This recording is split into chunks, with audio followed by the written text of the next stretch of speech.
Let me ask you something. Have you ever felt like the world forgot about you? Like no matter how hard you try, nothing moves? Everyone else seems to be winning while you're stuck, grinding, hurting, waiting.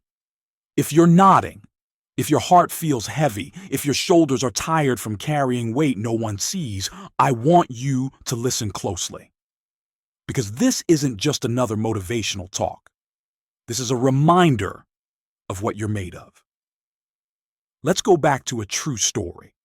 Raw, unfiltered, and real. There was a boy named Rami. He lived in a forgotten village deep in the mountains.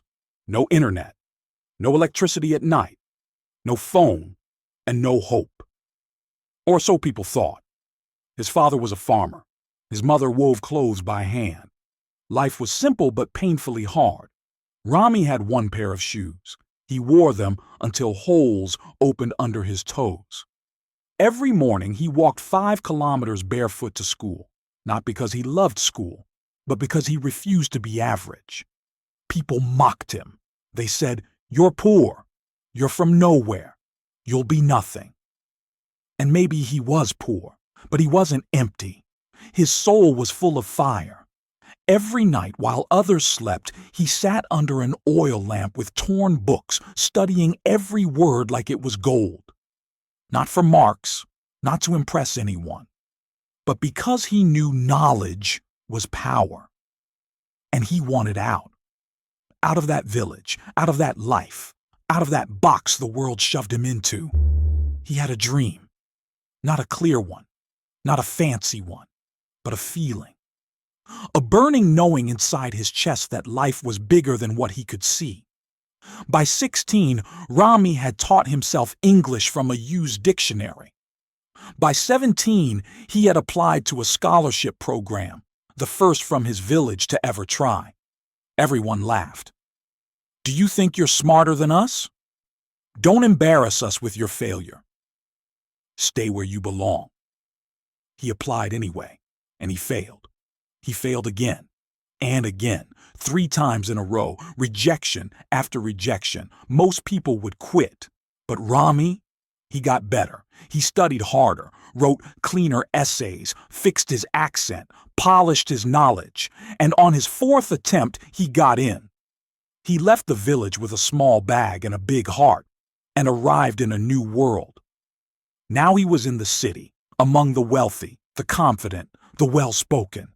He felt like a stranger. He had never used a laptop, never eaten with a fork and knife, never even seen an elevator. He was mocked again, this time in silence. People didn't laugh to his face, but they stared, judged. Whispers followed him like shadows. He went back to his room every night and cried, silently.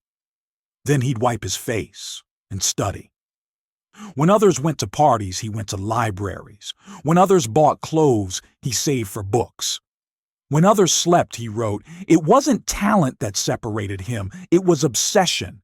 He wanted it more than comfort, more than sleep, more than anything. And that, my friend, is what makes people unstoppable, not talent, not privilege, hunger. Rami went on to graduate top of his class. He built a company from scratch. He returned to his village 10 years later, not as a visitor, but as a builder. He set up internet, opened a school, and started a youth training center. Why? Because he didn't want to be the exception. He wanted to be the example. And now, I ask you, what's your excuse? You're not too old. You're not too late. You're not too broken. You are becoming. Don't you dare let the world define your limits. Don't let your background, your scars, your mistakes, your poverty, your rejection, don't let them steal your story. You are not your pain. You are not your failure. You are not your trauma. You are your potential. But potential means nothing if you don't use it. Nobody is coming to save you. There is no magical shortcut, no handout, no secret weapon, just you, your fire, your faith, your fight. It doesn't matter if no one believes in you. What matters is whether you believe in you. You could lose everything, your job, your money, your friends, and still win. If you don't lose your mindset, you can start from zero and rise. You can fall and rise again. You can be laughed at, left behind, looked down upon, and still rise. Because rising isn't about being perfect. It's about being relentless. You don't need more motivation. You need more action. Start that project. Write that book. Build that business. Learn that skill. Change your routine. Fix your discipline. Stop waiting for the perfect time. It's not coming. You say you're tired? Good. That means you're working. That means you're moving. That means you're alive. Now push a little more. One more rep, one more hour, one more try. Because champions are built in repetition, in silence.